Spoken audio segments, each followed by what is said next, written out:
Charo Santos Concio, magbabalik bilang isang executive ng ABS-CBN Board of Directors.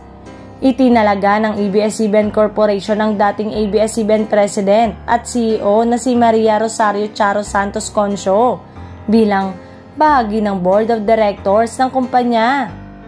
Sa isang disclosure sa Stock Exchange noong May 30, sinabi ng ABS-CBN na inihalal ng Board of Directors ng kumpanya si Charo bilang Director na pinupunan ang bakanteng puwang ni Attorney Agustos Almeda Lopez na pumanaw noong Pebrero. Nagsilbi si Charo bilang Presidente at CEO ng ABS-CBN at tumahawak ng iba't ibang tungkulin sa kumpanya, kabilang ang Chief Operating Officer, Chief Content Officer, Presidente ng ABS-CBN University, Executive Advisor, at pinuno ng Channel 2 Mega Manila Management.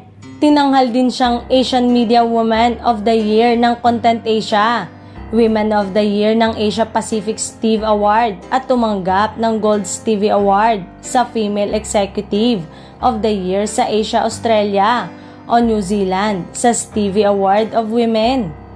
Nagtapos si Charo bilang cum laude sa kurso na Communication Arts sa St. Paul College sa Manila. Natapos din niya ang Advanced Management Program sa Harvard Business School noong 2007. Nagsilbi rin si Ma'am Charo na isa ring veteran actress at host ng weekly drama anthology na Maalaala Mo Kaya.